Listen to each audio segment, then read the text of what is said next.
Došlo je vreme da sadnice paradajza presadimo u veće posude, jer im ovdje postaje tesno.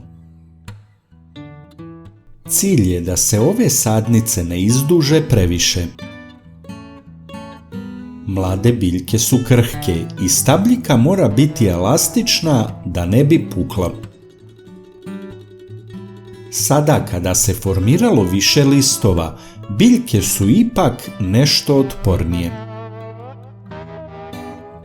Vreme je da iz stabljika počne da se deblja. Presađivanje sadnica u veće posude daće im podsticaj da brže rastu. Važno je i dodavanje prihrane koja omogućava da biljke dobro napreduju, što će se kasnije pozitivno odraziti na prinose.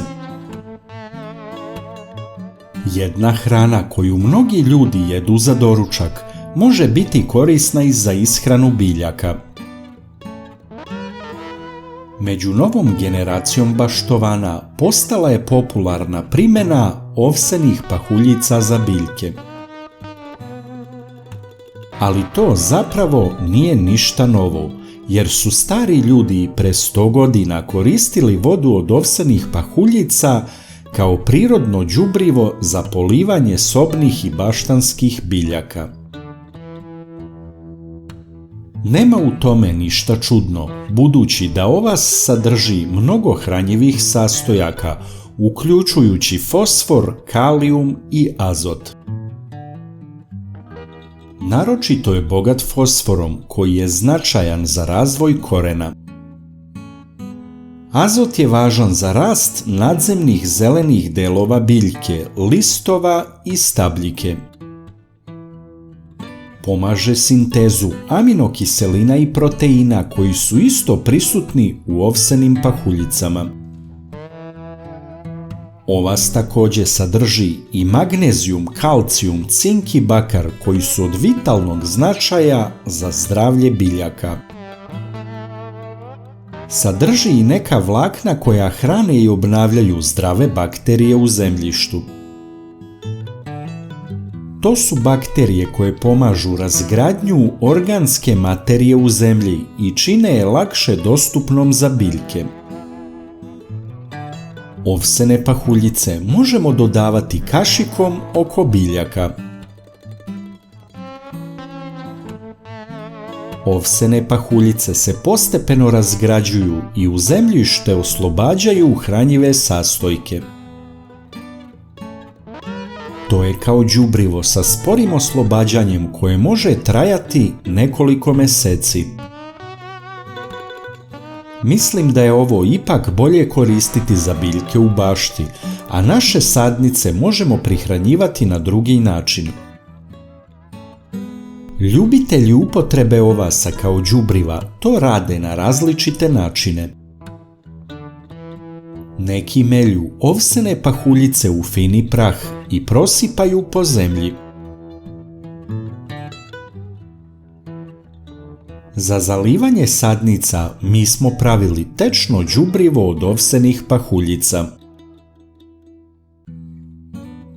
Vrlo se jednostavno pravi. Smatramo da će na ovaj način hranjivi sastojci iz ovasa najbrže biti dostupni za naše biljke. Prvo smo samlili 3 kašike ovsenih pahuljica, a onda smo dodali 1 litar vode. To treba da stoji bar nekoliko sati uz povremeno mešanje. Potom se filtrira dobijena tečnost i meša se sa vodom 1:1. Sa tim tečnim đubrivom na kraju zalivamo sadnice. Uvek koristite samo čiste ovsene pahuljice, a ne ovsenu kašu sa drugim primesama. Ovsene pahuljice nisu idealna hrana za sve biljke, ali za povrće uglavnom jesu. Naročito ih vole paradajz i kupusnjače. Ali to ne znači da je ovas sada jedina prihrana koju treba koristiti za ove biljke, jer jednolična hrana nije dobra. Ima i drugih organskih dodataka koje sadnice vole. Sadnice paradajza iznosite napolje oko podne kada su topli sunčani dani. To će im mnogo značiti za brže napredovanje. A unose se ponovo da noć provedu na toplom. Konkretno za paradajz možemo reći da ne podnosi temperature ispod 15 stepeni, a i hladan vetar mu je opasan neprijatelj. Podelite ovaj video sa svojim prijateljima i na taj način ćete pomoći radu kanala. Hvala vam, to nam mnogo znači.